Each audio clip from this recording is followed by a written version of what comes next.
So as a portfolio career strategist, you guide people through that very tender transition, oftentimes from corporate life to something that feels a bit more self-authored.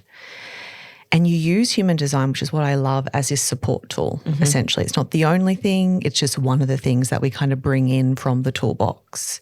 I want to know what drew you to human design as this very high-flying corporate executive living the London life. How did you arrive at this very kind of deep and intricate and kind of out there, if I can say that, when you do that kind of cognition origin story with Ra, what's his name? Ra Uru Hu. It's expanding to kind of take that in. And so, talk to us about how you arrived at human design. Yes. So I was very challenged with the whole origin story, I will say that. So it was 2017 and I had got the dream job in London. I moved from Sydney to London and everything, salary, title, all the stuff. All the good bits. All the good bits that I thought, well, I've arrived. Like this is what I've worked since 2005 to arrive at. And I got to London and within 3 months I had a breakdown. Gosh. Because I realised that I'd been climbing this ladder and then one day at the kitchen sink I was washing my hands and I had this thought that you've climbed the wrong one. And it just broke me.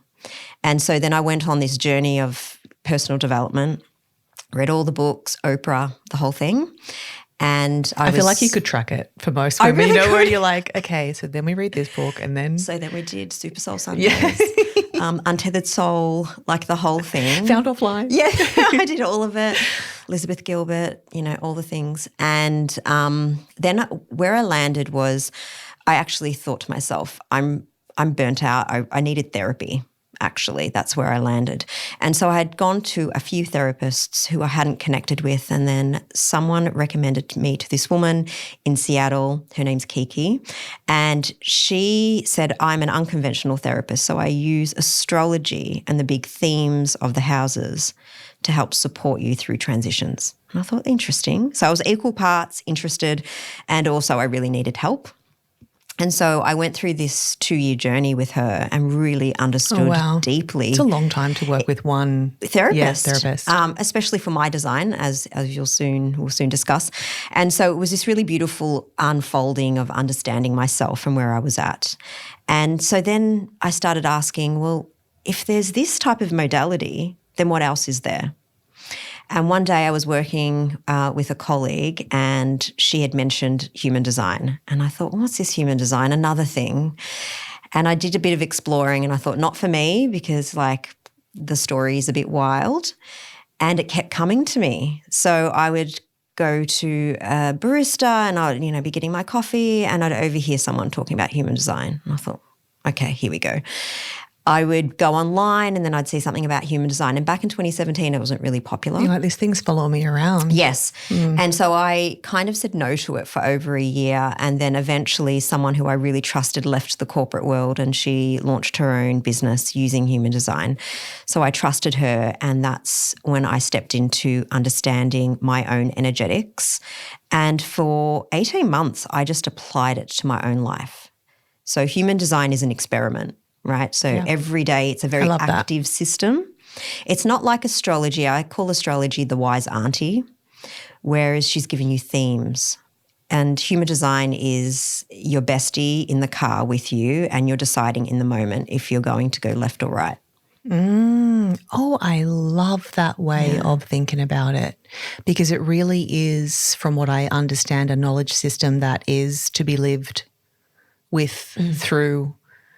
It's not this sort of thing that we just kind of pick up every now and again or consider. Sometimes it becomes this literal strategy for living. Yeah. Correct. And what I loved about it is I'm a practical human. So I was challenged with the story. So I put that aside and I said, okay, well, I'm a generator or what I call a builder in human design. So I like to build things. This is true. And my way of making decisions was I'm a sacral or a gut decision maker. So in the moment, I either respond to a yes or a no. So I started just doing these tiny things at work. and said to myself, well, let's see if it checks out. If I use my human design in my daily life, will I get to a place of toward alignment? Because I just felt at the time I couldn't get to full alignment. I didn't even know what that was. And so it was an experiment every day. And then I kind of changed. People told me I changed before I really noticed I changed. And they said, you seem more vibrant, you found your voice, you're a lot more active in the workplace, like sticking up for things that you really believe in. And it was all because I was just following my strategy and authority, which in your human design are the two key components. Yes. So my strategy being the weight to respond, the authority also being sacral. Yes. I'll share with you, over the years, I found it difficult to allow myself to make the sound. Having been raised and conditioned in all the ways that I have, and especially coming out of a senior role, there was a silencing that takes place. There was a learning how to speak when it was appropriate to, when it wasn't, what you'll say and what that will sound like, essentially. So much of that scripting and rehearsing, obviously going on the journey with shedding that, but then sort of finding my own vocabulary, my own language, my own ways of saying things, but not feeling comfortable to make noise. And I think I'm still challenged with that. So talk to me about, is it that literal that I need to be making, or is it an allowing of sound to help me make the decision? Yeah. Okay. So there's two things. In my mind, I'm thinking, okay, I know that you have an open crown center and an open mind center. So there's a bit of that going on. But let me talk to the strategy, or the way we understand which opportunities are right for us. That's the strategy, right? So if you're making a business decision, for example, the opportunity comes in. It could be the weight to respond is essentially you're walking down the street, you overhear something, just like I talked to about human design, and my body responded. I felt an expansion. Then we an interest, a curiosity. I've heard that 3 times. Interesting. We're responding. So it's a dance with the universe. Subtle. It's really subtle, and it's also not passive. So a lot of people, when they come to me and they say I don't wait, I create. And I'm like, yeah, I understand. So do I. I'm creating my own. But you create as the creation's the outcome of the response. That is the response. Yeah. So the creation is being open to seeing what's coming through instead of initiating every single idea that pops into my mind.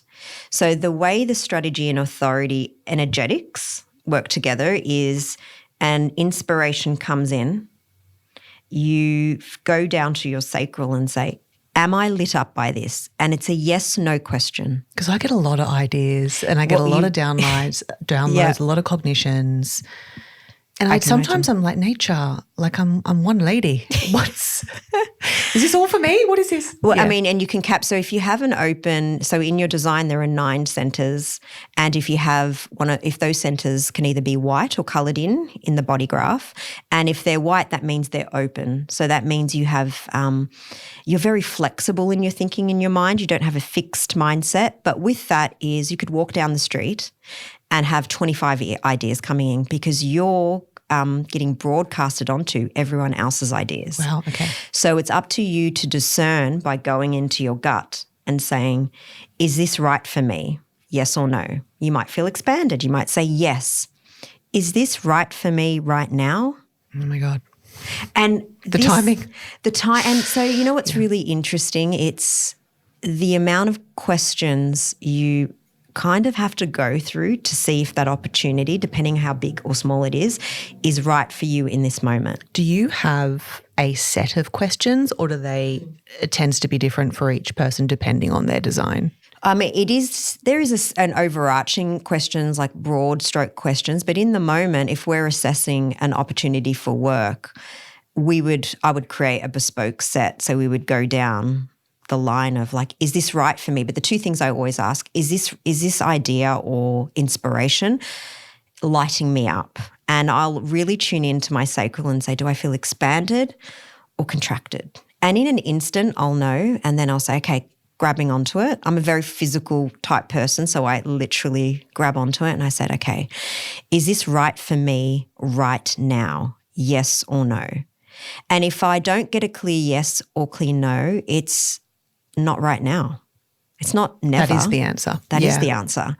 And so it is really breaking it down and down to see what is your body saying to you right now. So give yourself more time to respond is kind of what this is. Correct. When we're so, wired to just have an answer and we don't want there to be delay, and it might seem rude if we don't respond straight away, or, again, all this conditioning when what you're saying is just give your body and yourself more time to get to that empowered yes. Correct. Yeah. Or the empowered no. Or the empowered no. And so you have, we were discussing before in your human design, you have an open intuitive center. And so what that means is the quality of your decisions can sometimes get overridden by either someone else's fear, societal fear, FOMO, or you have an open emotional center, which is a very strong center in human design, and a lot of people could be broadcasting their emotions onto you. So the quality of the response is, am I jumping into someone else's circus? Do I feel like I need to say yes because I'm on an emotional high or low? I cannot with this right now. I know. And so the thing is, God. It's not as simple as a yes or no. There is I look at the person's design and say, okay, there's so many things that we can unpack here. But right now, let's ask certain questions to your centers to see if it's a FOMO. And so the quality of the yes should feel really calming. But if it has this coating of anxiety, it could be just someone else's fear. This is what I want to get under with you, and I don't want to make this whole episode about me. Yeah. But sometimes it is it's a good example for us to break down. So help me think about this as a builder. I love this kind of interpretation of a generator, which I am. Because I know what's required to build something now. I'm not me 7 years ago, even 10 years ago before I launched the media titles. I'm really clear about what's involved. Yeah. Right. When an idea comes in, I, in my mind, have catalogued the steps to get it to market, to get it sold, whatever. So when I'm going for that, to that sacral, I can't determine whether the contraction is because I know what's involved. It's like I know too much about the steps to bring it through, that I find that it muddies my decision making. Yeah. Because I think it's just not, anxiety is not the flavor. It's just oh God, this feels right for me. This feels like it's a match for me, my energy, my skill sets, my experience. It feels like it's right for the needs of the time, which is something that guides a lot of what I kind of bring through. But fuck. Okay. Yeah. So help me think about. Sure. Yeah. It comes back to your centers again. So we spoke earlier about you having this wonderful open inspiration center, so your head center. I do too. But you also have an openness in your root. Is that right? So you have an open I'm sure root I center. do have an open root center, yeah. So in human design, we call those centers: pressure to know, pressure to do. And so sometimes when we're cataloging priorities, the root, when it's open, can feel quite ungrounded. And it feels like I have so much pressure on me to get this perfect, to do this right. Actually, I have to do. And then you talk yourself out of it. You outsource your decision from the sacral to the logical mind. Oh, man. And then your mind takes over. I think you said you have do you have a defined mind? Can you remember a defined mind center? I know it's not coloured up top. Yeah, okay. So you have an both. open mind center. Mind and crown? Yeah, so mind and crown. So your crown is inspiration, and then it goes into the mind for analysis and insight. That's where we really start to use the left brain.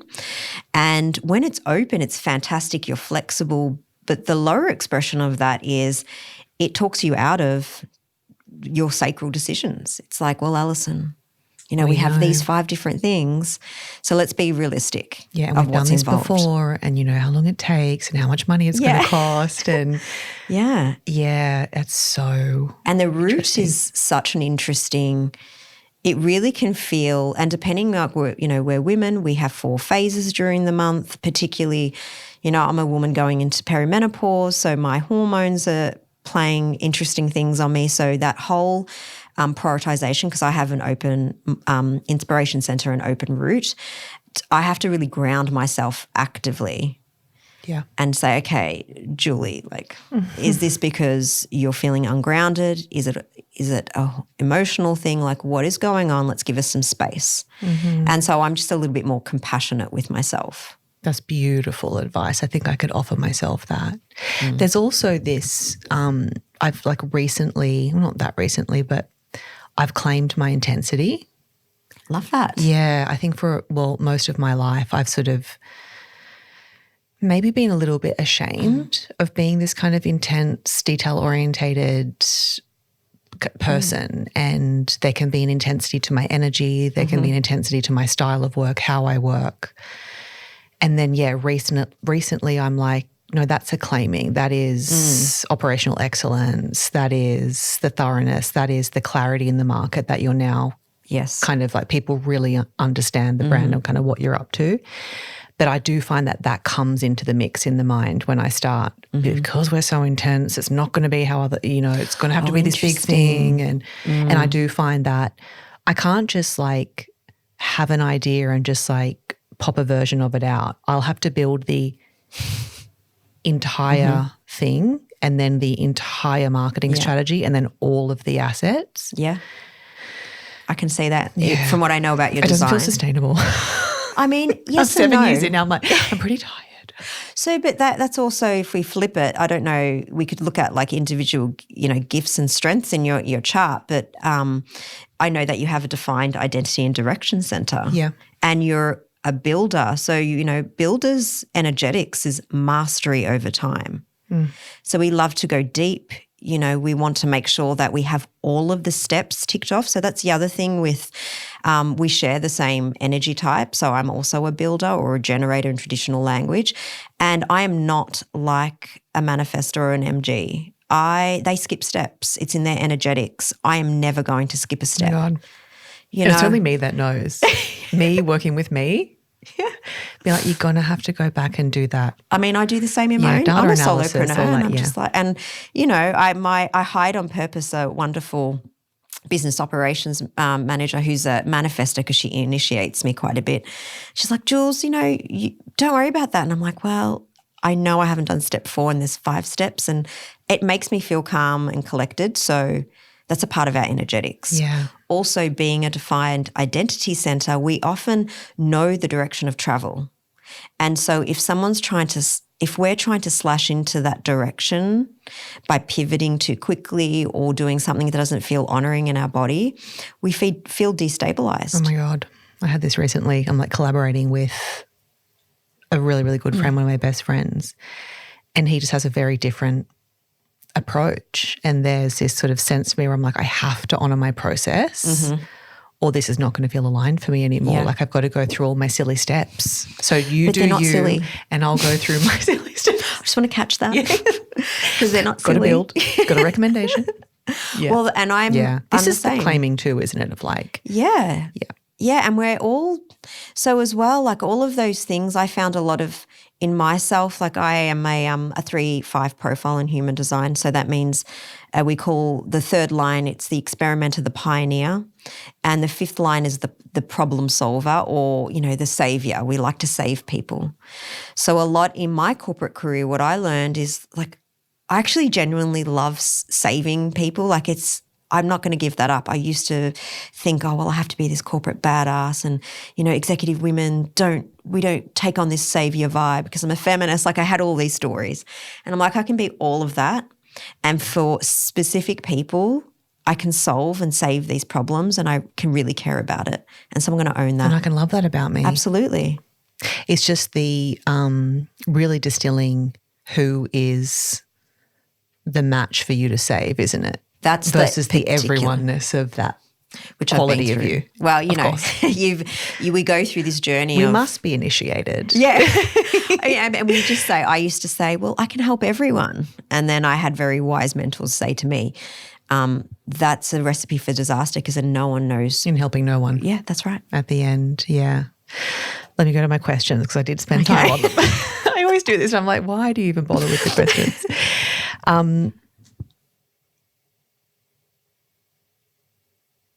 Okay, so we're kind of getting into this now that human design is a pretty intricate system, but we have this top level, which we've been speaking into. It gives us our type, our strategy, our authority, and our profile. This kind of making our energetic blueprint. Now let's start to talk about how these elements can help shape the way someone might structure their own business model or services. I think we should speak more to service-based businesses. I don't know how you feel about that, but it feels like it applies more directly when you are the product. Correct. Absolutely. And you're giving the service and there's an energetic exchange taking place.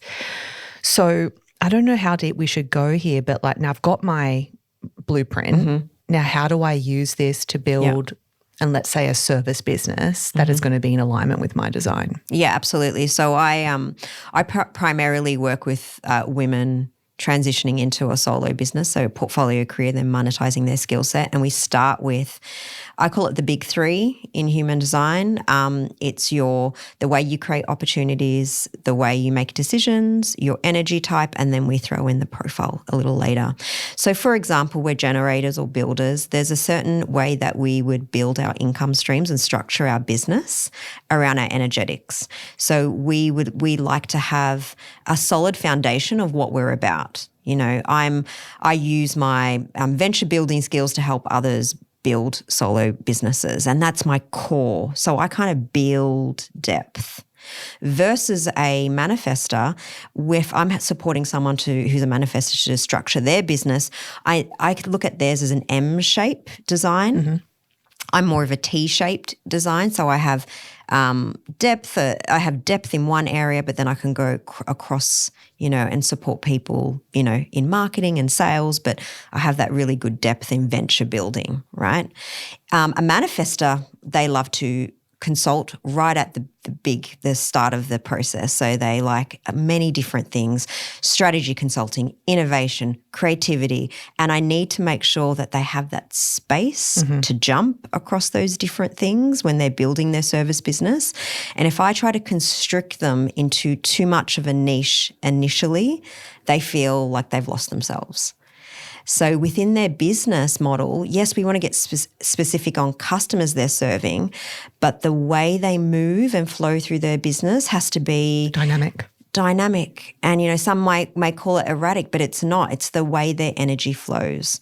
And they can have such a permission slip for them, of like this. Absolutely. If you feel a bit, I don't know if scatter's the right word, but that would be appropriate. Like you should feel in motion in that. Yeah. Flaky. They feel flaky. So do manifesting generators, so the MGs, because they're a hybrid of two profiles.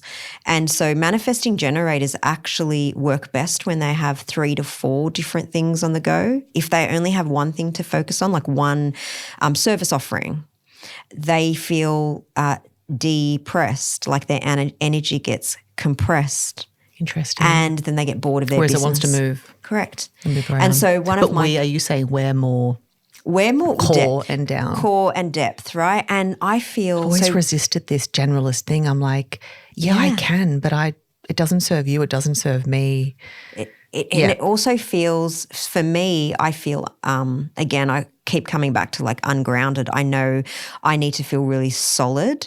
I also need, as a generator, I need to know that I know what I'm talking about. So I'm not an off-the-cuff person. Yeah. So I deeply prepare, and I used to be quite shameful of that because I used to look at I should just know this. MG friends or my manifestor friends, which I didn't know that's what they were, and they could just initiate or go off the cuff. I'm not that person. And you know what I've also learned in 7 years of serving and, offering, basically it's a knowledge business really, isn't it, is that it's also time on the field. Oh, yes. Like a lot of the and predominantly women that I mentor building these purpose-driven and profitable service businesses, there's really high expectations on ourselves that at the very beginning we'll be able to, and if they witness me doing it, it's like I'm 7 years. It's really important. I'm like hundreds of live sessions in, I've got over 1,000 voice memos on my phone. Like it would make sense that I can turn the camera on and go. But in the beginning, of course, there was giving myself runway, but we do shame ourselves for that. But you're kind of saying, well, figure out if that's your process too. Like if that's in your design, then you should honor the prep. So this is a great point, because the reason why I shy away from human design memes, because it's really hard to flatten the system. Because if you're a manifester with a 2-4 profile, you don't just initiate every day, right? So they say that, you know, the guidance is manifestors can just get up and initiate and off the cuff. Sure, when they know what they want to initiate, right? When they have this idea of like, yes, I'm going to do this. But the line 2 is a very solitary energy. It needs to be in its cave, in its space, creating its magic before it gets called out of its cave to then initiate to a certain group of people. And so they need spaciousness before they initiate. So if I was supporting someone with a 2-4 profile and I said to them, you're going to have to be on TikTok 3 times a day, their energy would just go, I can't do this. Yeah. And then they would say, well, then I can't have my own business. It's like, no, we just need to strategically build your presence and positioning in a way that honors your energetics. Yeah. And your business is going to look a hell of a lot different to mine, because I'm a 3-5. Like I'm designed for, the 5th line is a universal line. It likes to be out there talking to hundreds of people, whereas the 2-4 loves a VIP community with spaciousness. Yeah, interesting. And so the go-to-market is so different. I had a question about marketing actually. I'm going to come back. I've built. I was like, we're on a journey. What differences emerge when a manifestor is designing their offer suite versus a generator or a projector? Oh, yeah. So it depends on what they're doing, right? So the whole process of them understanding what they're doing is similar, right? So at the beginning, we're all experimenters. So if it depends on where you're at in building your business, your service-based business. So the first thing is I always just tell people, regardless of your energetics, we're all in startup mode, startup of 1. So startup, scale up, grow up. That's what we used to do when I was in actual startup land. So we give ourselves permission to fall over and play. So that's the first thing. And if I'm a manifestor, I would just say I'm launching a consulting business, but I'm also interested in coaching. My advice is even if you're a manifestor, choose to initiate either in B2B or direct to consumer, because the strategies of go-to-market are completely different. Yes.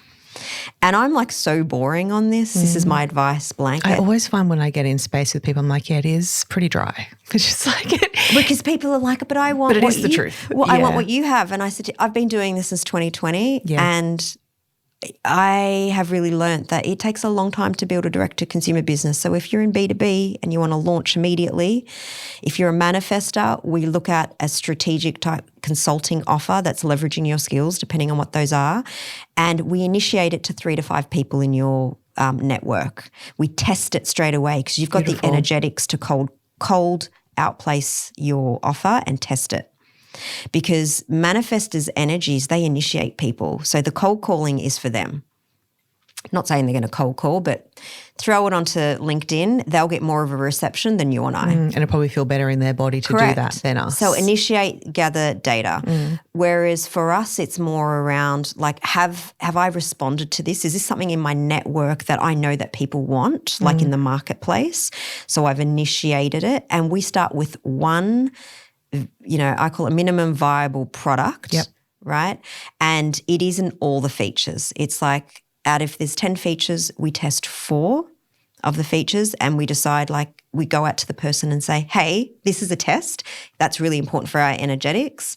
It's going to be beta offering and we'd love to, I'd love to work with you. This is so good for me right now because I'm just about to take something new out.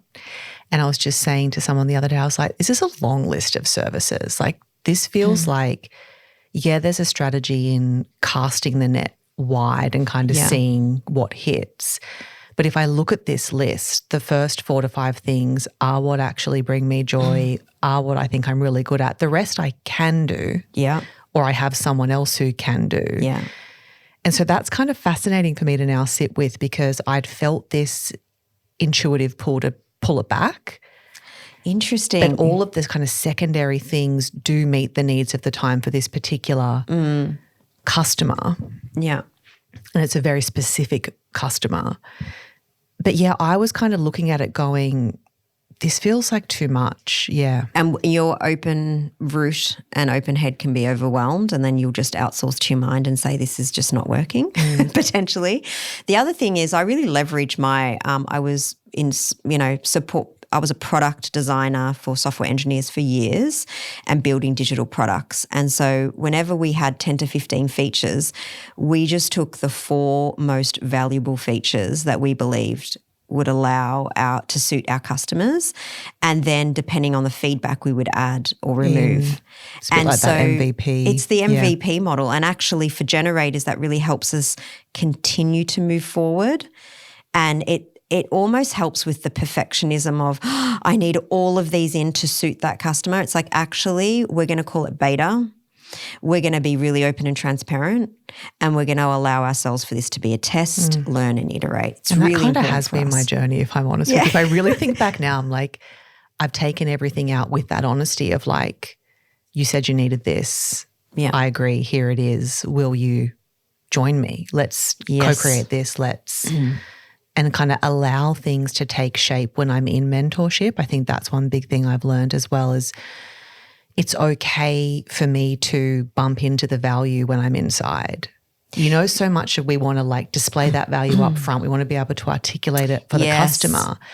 But I've learned about myself, like get into one-on-one with me or get into space with me, and I bump into it along the way. It gets pulled out. Yes. Yeah. I mean, I don't know what channels or gifts you have in your design, but you could have like the gift of the storyteller to insight. So that's where you need to be in communion with someone for the insight to unfold, and it's almost unconscious. Yeah, it it's just inquiry-led. That could be, a large part of your voice notes as well, like the insights drop. Oh, yeah. And that's the gift of And your I don't know, energetics. they're coming and then they're just there they are. And I go, strong. That was good. Where did that come from? Who It's knows? like, I love that for me. Cool. You know what you're talking about. So with just circling back to the so you were mentioning you've got the new product, right? Yeah. So what we would want to do is have a beta offer, but then we would only want to bring it to your line 4 people. So the line 4 energetics is, if you think about it in human design, we call it a VIP community. So the line 4s don't need to have thousands of people. They only need to have, a couple of hundred, but those people will go deep and continue to follow. So when I'm working with a line 4, I talk about retention a lot. So if I'm helping you structure your products, we'll be thinking less about like top of funnel is obviously important, but how do we create this depth of evolution products so your clients stay with you, because they want to stay with you for years. Exactly. I call this service journey. It's just like, and when we've been doing this long enough, we can kind of chart that course, can't we? It's like there's going to be an initial transformation that happens to you through me and my service. I already know what the next need is that's going to be born out of that transformation. So I can now start to articulate what that next service might be. But then, it is my job to keep you engaged.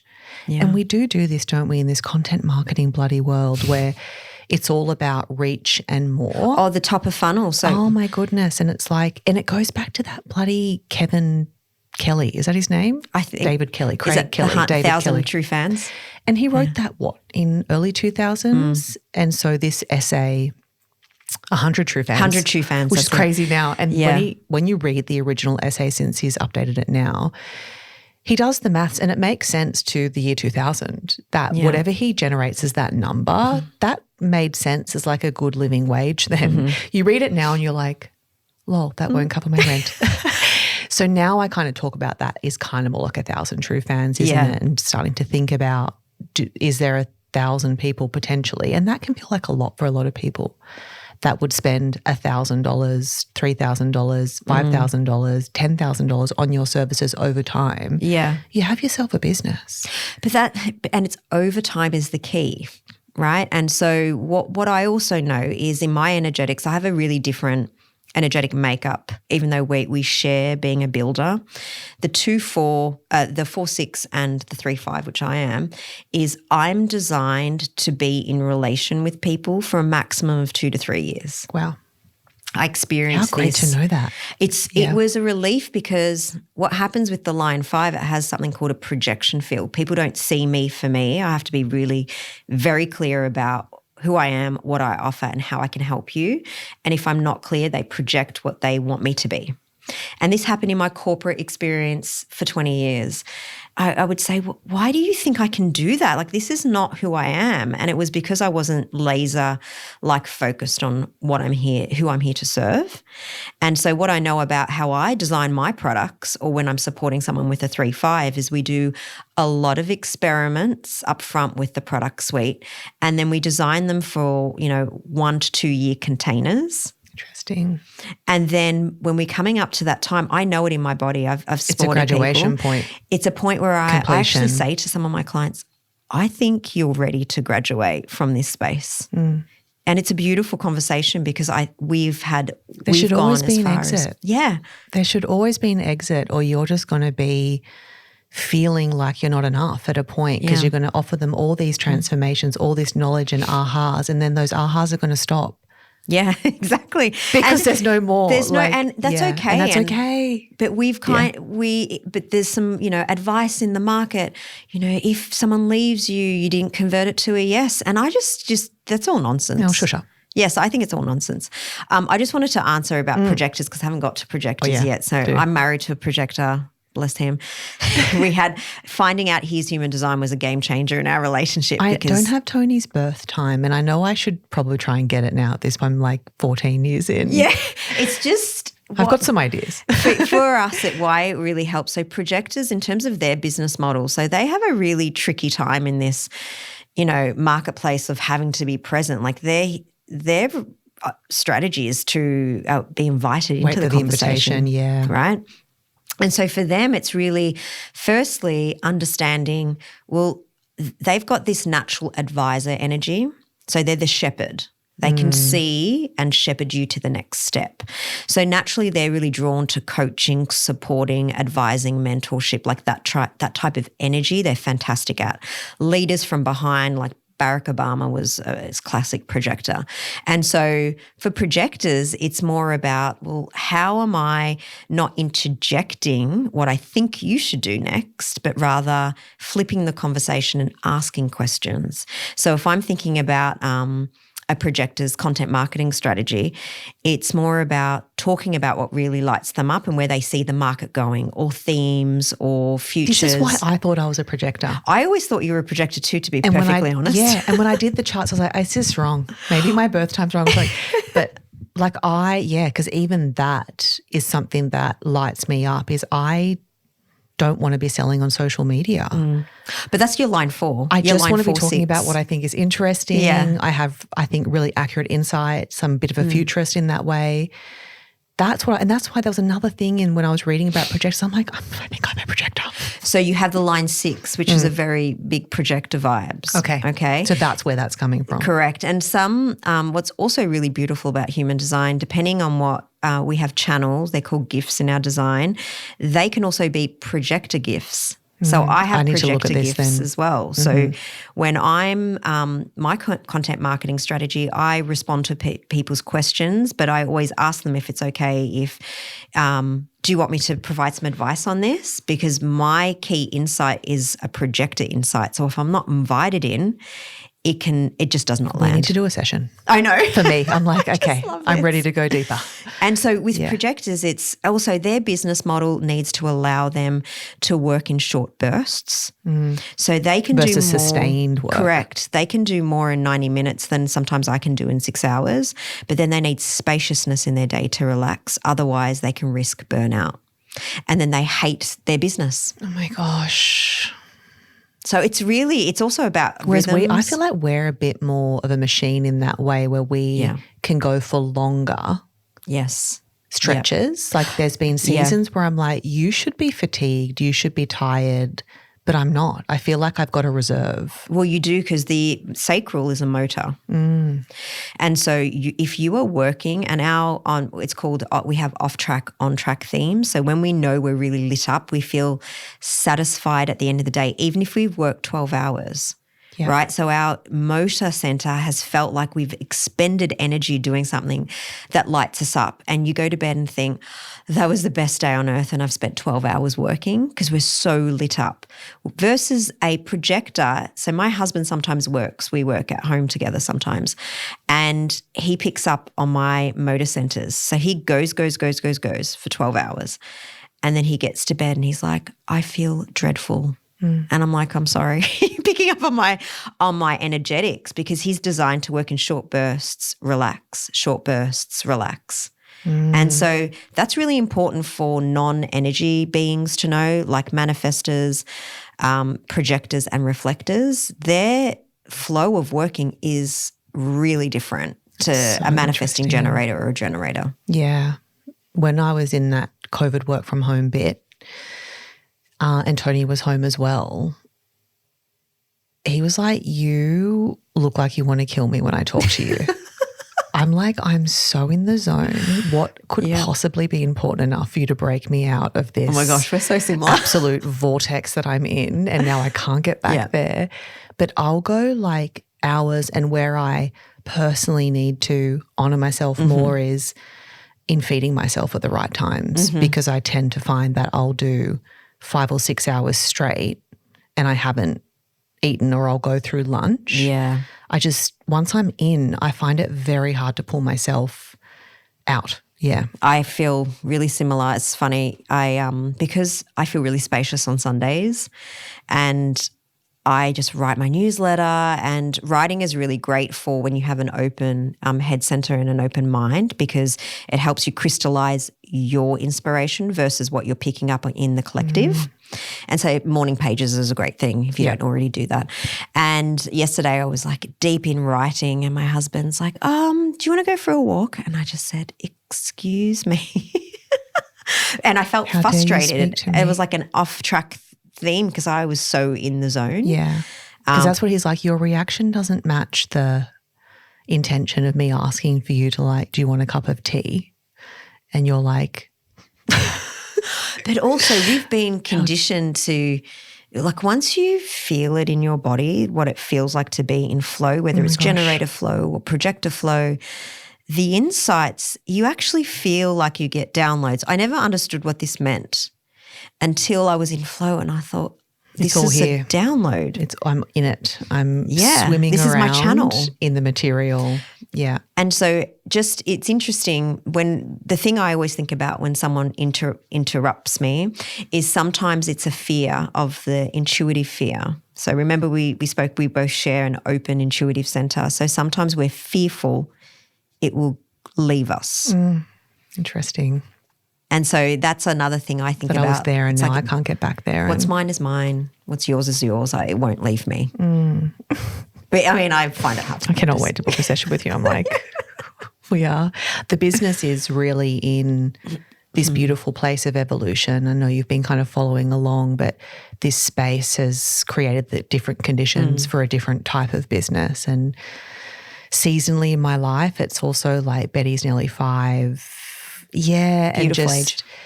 Her being her own individual self, and we've got some routine and structure now that obviously in those first few years you don't.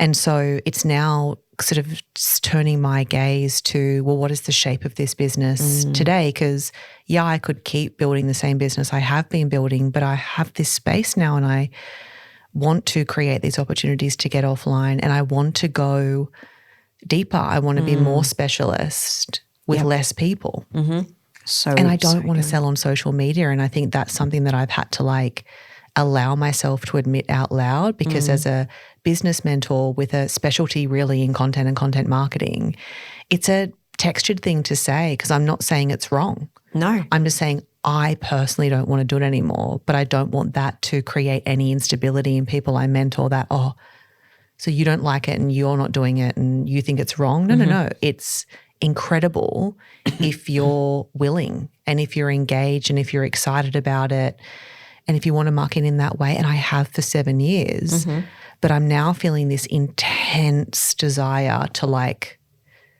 close in a way and quite literally get offline. Yeah. I mean, that's your whole, like I can see that's your whole brand. I think you were also that you were very future forward in calling yourself, like the labeling the business or naming the business. But as you get older, your line 6, like your line 6 is literally in human design. It goes through 3 phases. Did you know that? Your line 6 goes through 3 phases. No, only the other day I learned about, I wonder if it was this. So you're for the first 30 years something of your about life. evolving into. Yeah, so you evolve into the role model. So for the first 30 years of your life, you're a line 3 like me. We're bumping up up against things, what do you experimenting. mean? So if I did this earlier, I would have come up as a 3. No, but you had the energetics of a 3. Oh, in the 6. Yeah. Because it's earlier in the... So it's the first 30, it goes 30, 20, and then from 50 onwards. So for example, for the first 30 years of your life, you're a line 3, experimenting. Yep. Very resilient in terms of you can do 100 experiments and you're like, I got this, right? Then when you hit around 30, you start to contract and say, I'm done with that experimenting rapidly, viscerally experimenting with everything. I'm going into integration. So as you go from 30 to 50 years of age, you are integrating it's insights. Like a pulling back. Yeah, absolutely. Yeah. Spaciousness. And then as you get closer to 50, you actually want to be it's more alone, more time for what is the objective truth, not subjective. I want to know the truth with a capital T. And in order to do that, you need alone time, you need spaciousness, and you, quite frankly, only want to bring that truth into your VIP community through your line 4. Yes. Which you've already established, so people know how to find you.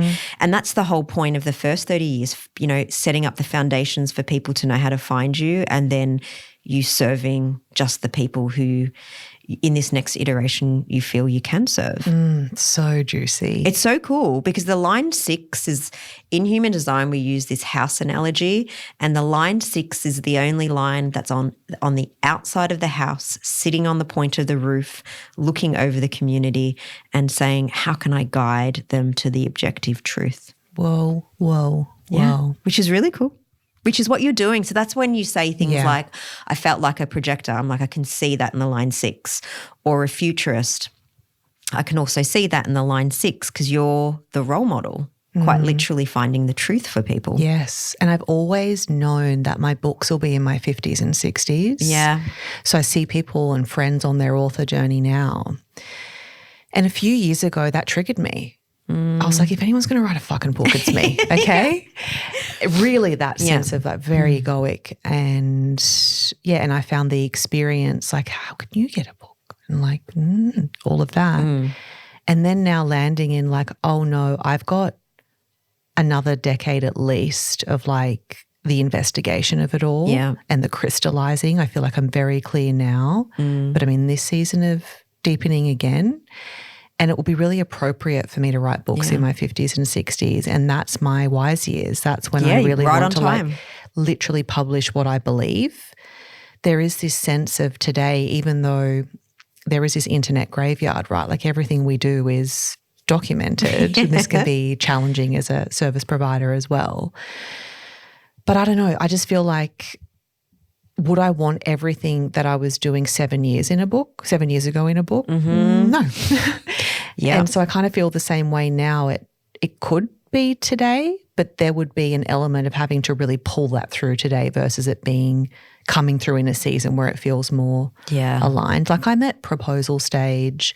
I've had 2 invitations, and that was an interesting test of the ego as well, because it's like one in particular had a very clear idea of the book they wanted me to write. Interesting. And the ego was like, we're doing this. Do the deal. And then I really had to sit and kind of in a way politely decline the opportunity and sit in that truth that that's a great book, but it's not my book. Wow, that's so powerful. And I've got 3 books and they succeed, one succeeds the next. So I know what they are. Wow. And I'm not yet 100% clear what's in them, but I know the themes and I'm doing that life's work now to kind of get that experience around it. But big, right? When you. And I love that honoring, because you do become, and even though you're so magnetic now, like the line 6 becomes so magnetic in its 3rd phase, because it's meant to. People are literally looking at you as their role model and saying, can you help chaperone us into this next evolution of who we're meant to be? And you providing really crystallized and integrated insights. That's what this time is for, the integration. The closing of the gap between what I know and what I've experienced. Yeah. Which I think is so beautiful, because a lot of the whole ego point is really interesting, because I spent most of my life like in the should. Well, this looks great on paper. This looks fantastic. And it came to a point where the universe pushed me so far into, you wanted all of these material things. You got all of them. And it was, some things I'm like, oh my God, that's so materialistic. But it was a good lesson for me.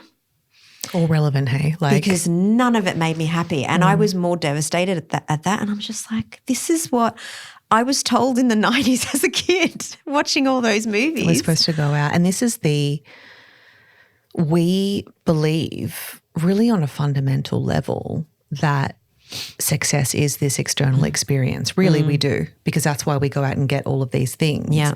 And then we have that all in our direct reality and we don't feel anything. Yeah. Why? Because success is an internal experience. So is. And has nothing to do with what we have, what we earn, our asset class. No, none of it. But I think it's interesting, and it does come from this place of privilege too, where a lot of us have to reach the pinnacle. And I think that's what you and I are both trying to sort of unweave for people, is like, trust me, you let me save you 20 years. But they need the 20 years. And a nervous system breakdown.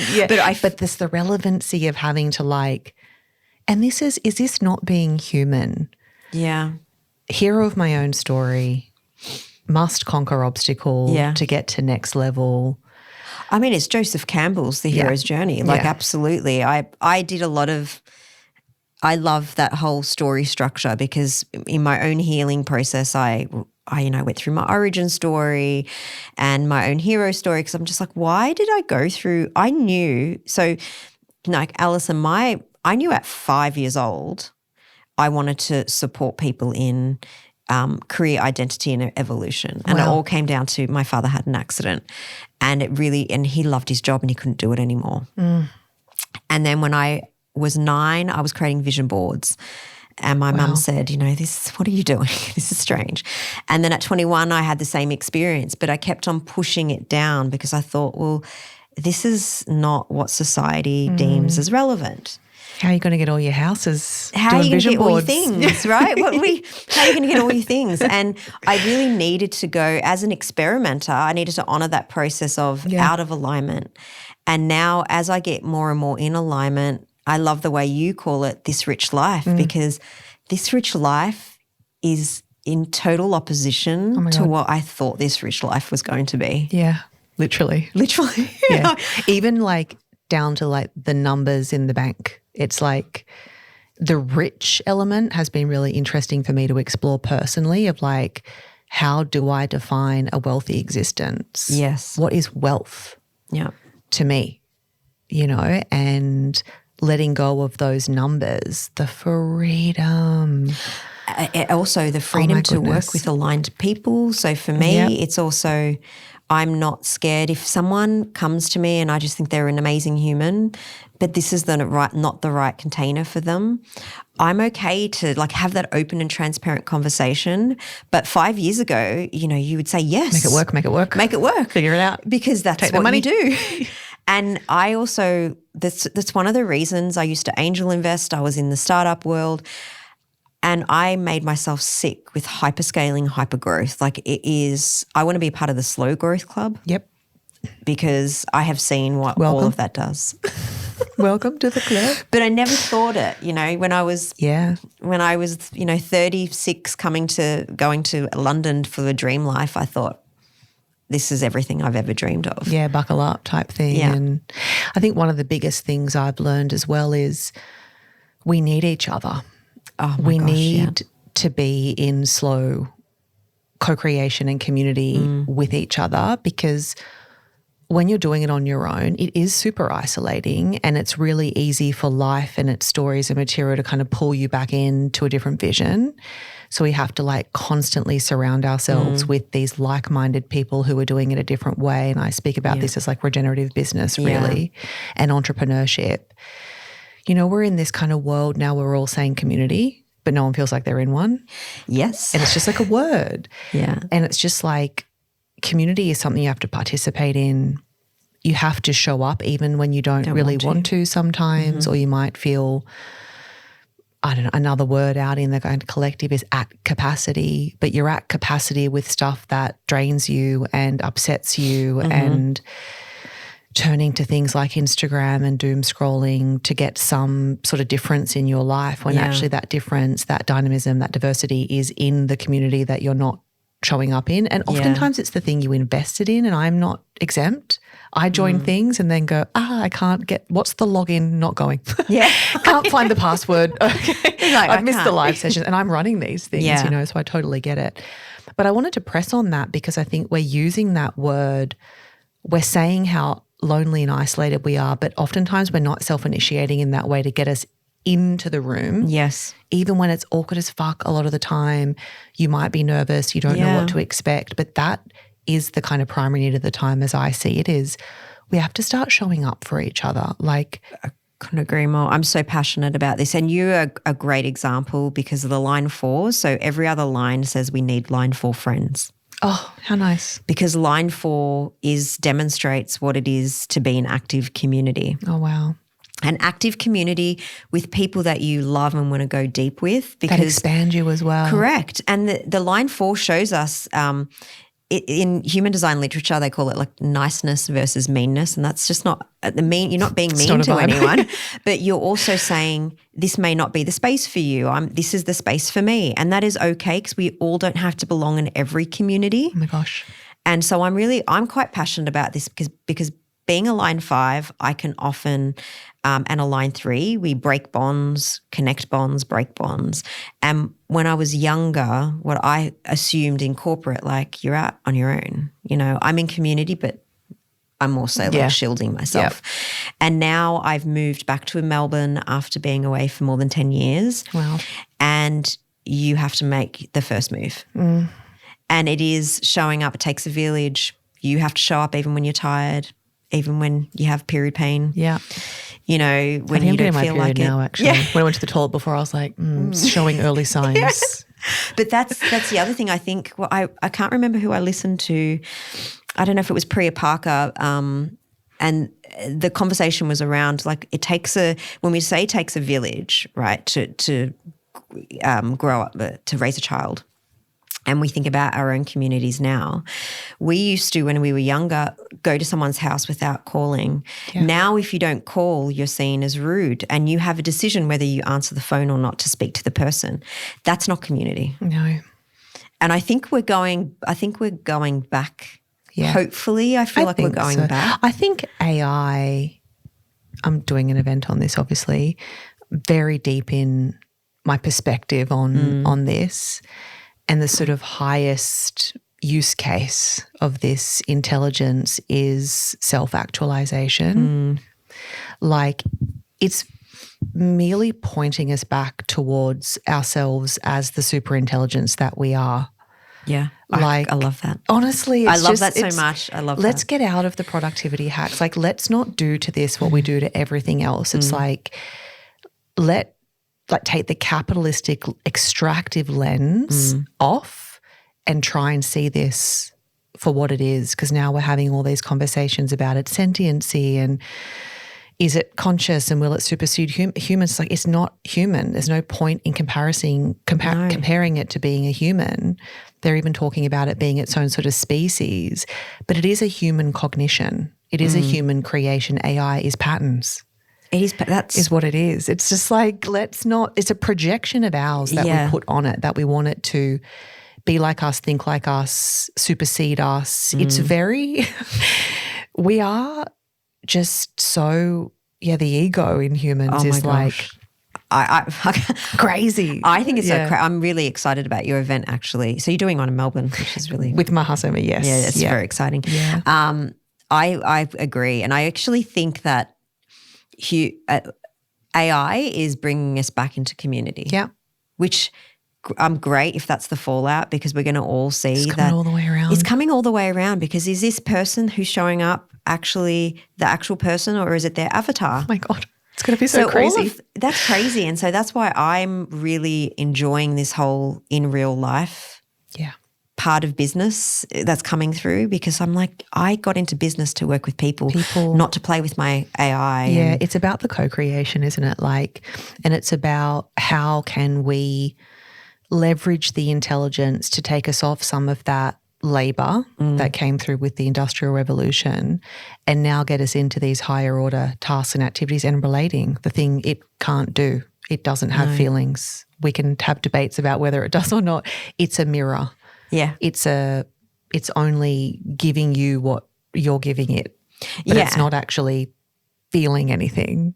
Yeah. But we can do that, and that's what we should be doing now. I'm really excited, and I think, having been in service biz for a little while now and sort of seeing it through its different iterations, I'm definitely clapping my hands at like, oh, cool, we want to be together. Well, I know, 'cause for a minute there we were just high optimization, and it's really interesting. I have a lot of clients talk to me about, well, I can't scale my one-to-one, so I don't want to do one-to-one. Like that, we have to ask different questions. Because one-to-one, I mean, it can be such a beautiful container. I love one-to-one containers, but I also have other product lines where it's more scalable, and that's why I love portfolio careers as a concept, because I have a product suite that helps me achieve an income that allows me to live, and it's just not one thing. Yep, diverse revenue streams. We like these. We love these. And as a generator, I need diversity too. Yep. And so again, we can bring it back to human design of how you design your income streams. And actually in 5 years, my business is going to look completely different, because I'll be a completely different human. And that's okay too. This makes sense. And so it should evolve. Everything is evolving all the time. Yeah. The only thing that's ever happening is change. That's right. But we hate it. We resist it. We make it wrong. I know. No. It is the compass. Yeah. Is this changing? Good, yes. Yeah. This way. Does this need to change? Is this ready to change? Everything is changing. Yeah.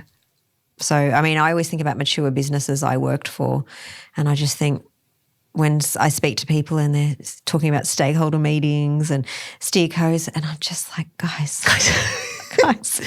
this is There's something archaic. else going on over here. This is archaic. Like, you have taken, 12 days to make a decision, where, a smaller business has done it in 2 hours. And I just think we're going to see more. That's where I think I'm excited about the AI supporting with smaller organizations. I'm very excited about that. Yeah.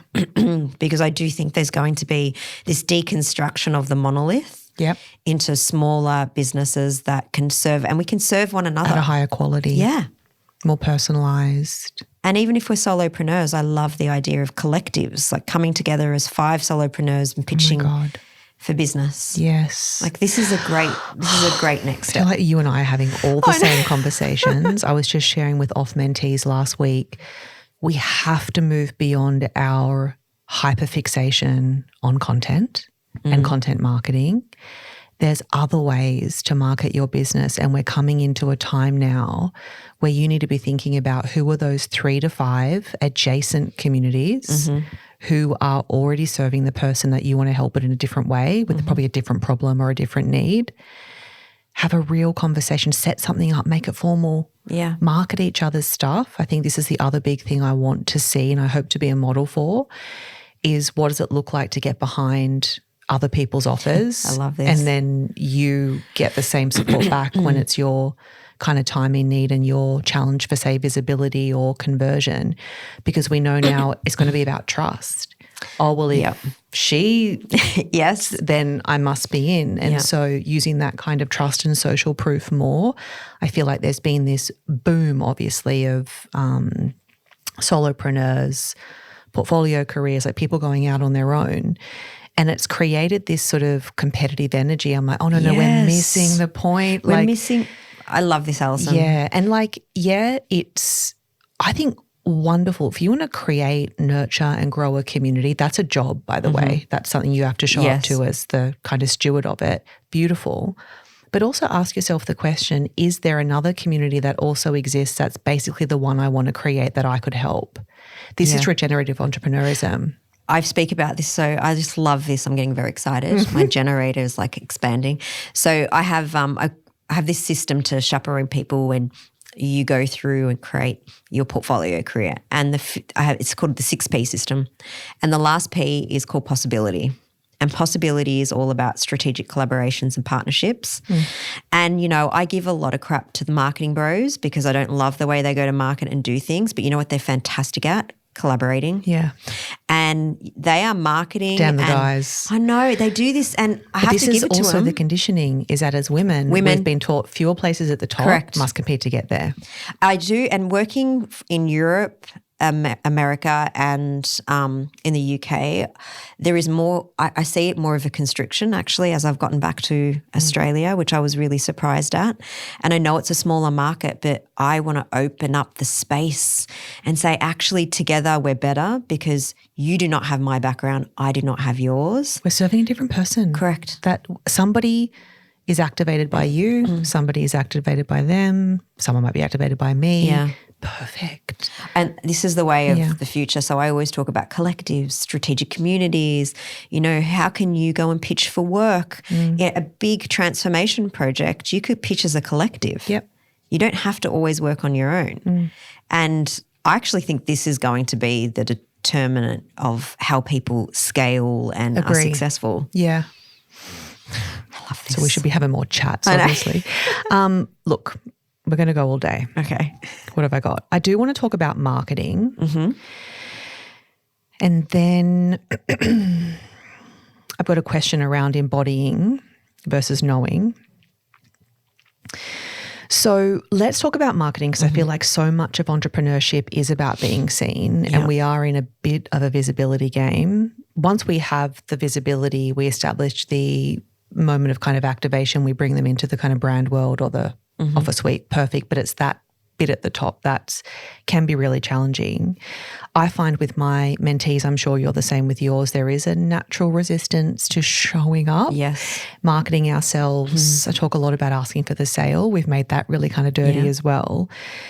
How can our human design inform the way we market our work so that that visibility feels aligned? I suppose I'm wondering, should generators be prioritizing content marketing? Should projectors be doing a direct, more B2B business? Is it that simple or not really? It's not as linear because it depends on, I really leverage our profile lines for visibility. So, for example, I'll use my example and then we'll talk about the 4-6. So if I'm supporting and mentoring a 3-5, the way we really can strategically position ourselves in the market is firstly allowing ourselves to experiment and share those experiments. So one of our strengths is relatability. So if I was trying to show up online and talk about my service offering and marketing myself perfectly, like a 5-1, 5-1s are quite astute. They have this energy of being the knower. I wouldn't show up at all. I would just be perfection paralysis. So I support people through their profile line. So for a third line, I would say, you know what, we're going to have a lot of I stories, examples of I stories of when you experimented and the steps you took. What went wrong, what went right, and what insights did you learn and how can you share? So that's all about you strategically marketing yourself. It can get quite bespoke. Correct. Yeah. And then the other thing for the 5 is specificity. So whose problem are you solving? So for me, it took me a couple of years, to be honest, because I thought, I'm just going to work with startups in a solo capacity because that was my background. And then I got so disillusioned, I thought, no, I'm just going to work on life coaching. And then very quickly thought, no, I'm not that. Can be dark there. Yeah, I'm going to park that. And then I realized I can combine my love of unconventional tools like human design in conventional spaces by supporting corporate women to move. Brand line. I do love that.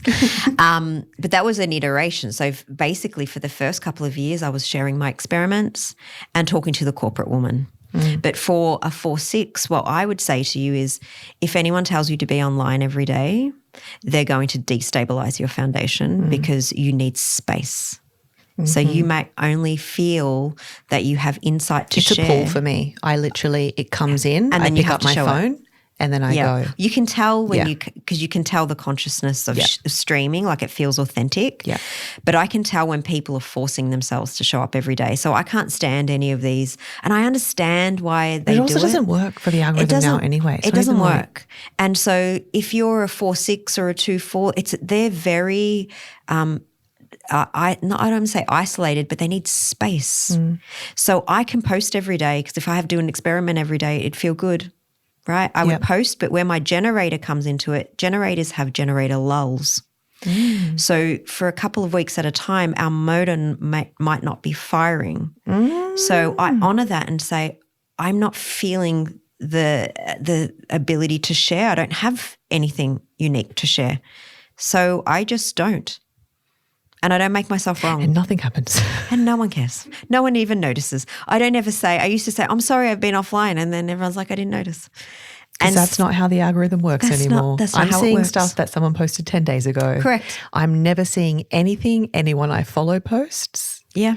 Like it's crazy. I'm like, do I follow this person? I was like, that's weird for me. No, it's suggested. And I'm like, fucking stinky suggested. Stop suggesting. Just show me who I chose of my I've kept it lean. Yeah. Show me them. No, and they don't. And so and I think as well with the profile lines, you can also be really clever about the types of content you produce. So for example, where I'm a 3/5, so I have a smaller number and then a bigger number, okay?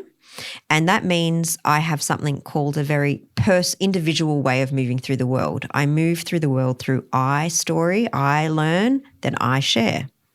So my stories are very I-driven. But if you have a 6/2 profile or a 5/1, it's at what we call a transpersonal way of moving through the world. So you learn through other, and then you learn about yourself. So your stories would more be about understanding the insights that you're drawing from what you've seen and then how it's applicable to you. So you can craft your content calendar around that. So what's 4/6? So 4/6 is about your community, what I've learned from this depth of understanding my people. And then you share it as a role model in your stories. So you are giving objective truths to people, which you kind of do naturally. Yeah, I was going to say I'm close there, but it's nice to have that refinement of I can stay there.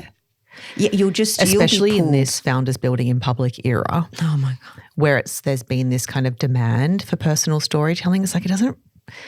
And I don't know if you've noticed that. I mean, why would you? But there has been a resistance from me to bring that quality of me into my content. It's like the boundary seems to have been there quite early. I kind of let loose in 2018 and then went, whoa, this is the internet. Yeah, it's all interesting. here. It's all in those early episodes. And there was this real sense of I don't want to monetize my personal experience and I need to stop. It doesn't feel good to have that out in public forum because I can't. It's really important to me when I share a personal story that I feel that the person has the capacity to hold me in the share. 100%. And that's what I wasn't getting when it was in public forum and collective. It was being misinterpreted. It was being picked apart. It was becoming my personal stories were becoming fragmented and people just pick what they want from it and kind of discard the rest. And that made me feel a bit fragmented. Yes, interesting. Yeah. Okay, I'm with you. And so when I talk about personal story, I also have, when I work with clients, we have guardrails. right? Yeah, right because about. personal brand, for sure, you can have, we want to share something. So a really live example for me, I'm one of the many millions who's obsessed with The Summer I Turned Pretty, right? I can't believe I've fallen into the trap. Yeah, I don't even know what that is. I mean, just don't. Okay, don't Because it let will me take over your life. Okay, good. And I'm just coming out of fourth wing. That's ruined me. So I just oh my gosh, separate conversation. Okay. And so the thing with building my personal brand, I'm never going to talk about my husband, and I have very strict rules of what I share about my son. People know I have a husband and son. My husband cannot have social media with his job. So, we have that in place. And I don't openly share about anything that's really going on in my life except what has to do with business. As it relates to business, Correct. yes. And I think that's a really important guardrail because the footprint doesn't go away. Everything gets archived. Yep. So I have to be really comfortable with what I'm saying because I know I've listened to myself from earlier conversations, and I'm really glad that I have this boundary in place. And I think that's so when we talk about personal branding as well and this founder era, I talk about The Summer I Turned Pretty, and people are like, I never thought that would have been Let me show you I'm human. Yeah. This is a bit of my fourth wing stuff. I'm like, yeah, I'm reading Dragon Smart, and I'm reading The Buddhist and the Ethicist, and I'm reading like we can be all things. I love book talk. Yeah. It's the only talk I consume is book talk. The only talk I can tolerate. And I love it. And I just think I'm happy to share that thread because I'm not embarrassed. It has no consequences over my life. Because this is the other thing is like we're in this era, again, of the founders building in public where you've got a lot of beautiful founders basically processing in public. Mm-hmm. And it's all of the texture that comes with being usually a woman of a certain age, moving through transition of some kind, building something, bringing everyone along on the journey. But you're bumping into stuff, fertility, pregnancy loss, birth trauma, and this sort of expectation now that is also content. And eventually it might be, but we have to give ourselves that grace to be in the totality of the experience, to understand the experience, to process it personally, to call in our network, our direct network of who's comfortable. Is this just my story? Because I had this early with Tony. Like we went through pregnancy loss and he, bless him, like he doesn't listen to the podcast. He did for the first few. He was like, doing great. Amazing. Yeah, love ya. Keep doing the good work. But then he was arriving in his business, in his role, and he was having listeners of the podcast approach him and say, I'm so sorry. And he'd be like, about what? Oh, about the baby. And so I'm like, wow, this is not just my story to share, but I didn't consult that personal network of like, I need everyone's buy-in and permission, or at least if I am, here's how I'm going to share it. Are you comfortable with that? We're not doing that. And like that's actually a big space I want to serve into for creators is like, let me help you think about what's yours and what's 100%. relevant within the literal brand world that you're building through your identity, which is big texture in itself in this creator economy. But it's so tempting because it will do well and it will create, there'll be resonance, but how the residue you're left with is kind of what I'm more concerned with of you in 5 years. Do you actually want to talk about the abortion? Do you want to talk about the miscarriage? Do you want to talk about the money you lost or made? Even that kind of like the money stuff at the moment? Yes. I'm so 50K month. So my gosh, we could have a whole episode on income claims. You've got to watch on. No, actually, I just realised I was looking and I'm like, oh yeah, that's not working. It's the wrong time. I didn't wind it this morning. I cannot do income claims. I feel like, but in a way, my corporate experience has served me well in some ways. There's just some things we don't talk about. There's some things we don't talk about. We also know that things can be really fickle. So in private equity, a deal can be on today and you're 7 months into the deal and it goes away. Happens all the time. Wow, yeah. And so I learned really quickly, we just don't share some things until we know it's baked, until we know. And it has to be, I learn slowly, but when it's in my body, I'm like, I know this is the fabric that I want to stay with. Mm-hmm. And a lot of my family stuff, like I always share about my story about my father. I've asked my mum and my dad and said, do you mind if I say this? Yeah. Because like you, that's out there in the ether. That's a part of me, but it's not my full story to share. Yes. And to be honest, I feel uncomfortable listening to some of those stories because I just think, oh, wow. I know. I want to grab them and hug them and be like, stop.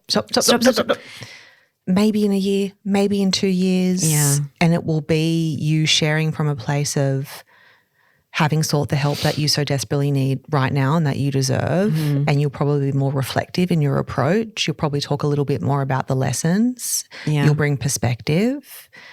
Live in to the storyline before creating content. Correct. And there's a way to do that. 100%. There's a strategic positioning, and you can tell your beautiful story without all the bits and pieces. Yeah. I will share with you, and I think this is relevant to share, when I stopped, the growth, it became more, what's the word? Stable? Sustainable? No, probably like more stagnant. So when I was basically life is content, it's all going into the podcast. The resonance was high. There was a lot of engagement, the growth, like the listener growth month on month, when that's all I was doing in the beginning.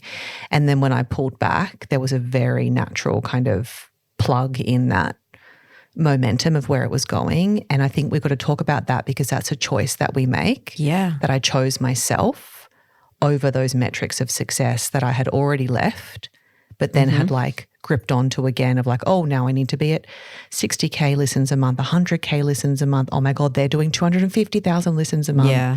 So what do I need to bring to keep that audience coming? So important. But it's like important to talk about because you are likely going to choose a more sustainable form of business growth in honouring your own boundaries and doing it this way than the other more viral approach. Yeah.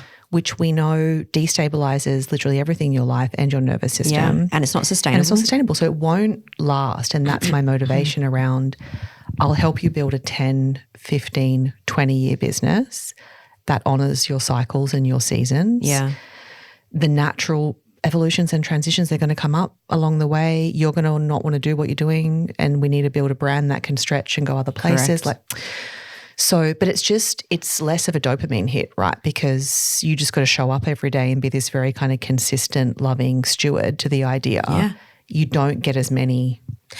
I mean, and that's why, bringing it back to why I started using human design, because actually human design, they say it takes you 7 years to decondition from the lower expression. And I don't like to put numbers on things because people process differently, but it is an active process of saying, I don't need that number to validate me.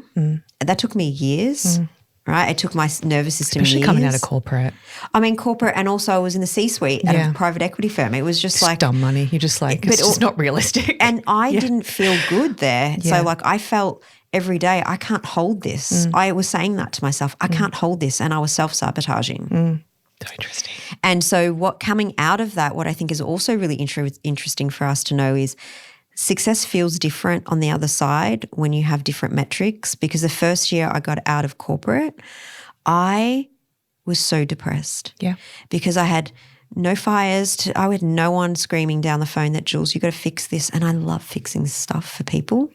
I didn't have Let the 25. me show you my value. Let me show you how I have an open heart center, right? Self-worth. I draw it from the outside. I didn't have anyone saying, Julie, can you fight this fire? I didn't have 25 team messages every minute. No awards to win. No awards. I didn't have this big – I remember going to this ball with my husband, and someone was asking me what I did. Oh my God. Oh my gosh. The most loaded question when you're in transition. It's you're in transition. I don't fucking know. What do you do? Talk about you. And then I also saw the eyes recede like, I've sized you up. You don't mean anything to me. Yeah. You're not valuable to me. I can't plug you on my little status. It's like, I don't need to follow you up. Yep. Swipe left or whatever that is. And why I love human design, because every day I'm like, is this in alignment? Is this in true alignment? And I don't even know what alignment will mean tomorrow, but I just need to know what it means today. Yeah. Well, this is a good segue to my final question. Okay, love that. I had so many others. The podcast has evolved and evolved and evolved and done its thing. I've always asked this final question around true self and who are we when we're sitting in that true self. You feel so connected to that, like having this conversation is a demonstration of you and your kind of essence. So now leave us with your definition of what I call true self success. So when you are living and feeling, and I suppose for you it's like living by your design, that has to have something to do with it. But talk to us about true self success today. What does it look like and feel like for you? So flexibility and freedom are like my core values. I'm also a Soul Path 5, and I need freedom. Like that is just something I need within my day. So a part of having true success for me is having that flexibility or freedom within a framework to work in. So although I work early in the mornings, I drop my son off at school, I pick him up every day. And in this season, he's 11, really important because he's growing up. He needs mum. He needs mum just to be around. And that is success for me, that I can structure my day around that right now. To be with them. Super important. It also means I get to work with people who I really can truly help, not feeling that I have to just help everyone, because that's what I used to feel like. To get value, feel valued, I thought I'd have to have all of these clients, helping everyone who came to me, and now I'm just really crystal clear about who I can best serve. That is success, my goodness. That's success, because I'm like, I can really help you and I know I can help you. And that feels like absolute flexibility and freedom. That's the freedom, isn't it? The empowered no, actually. Yes. We don't talk about that enough, of how when you're so clear that you can comfortably, generously, politely decline. Yeah. Usually sending them in the direction of somebody who might be a better fit, and I'm working on that. I need a network I can refer to because I haven't had that. But that's, I mean, gosh, that has to be success, isn't it? Where you don't question it after. Even if you need the money, being able to kind of sit in that. And also why I'm really glad that and I'm privileged to do this now. So I worked really, really hard for the first 20 years of my career.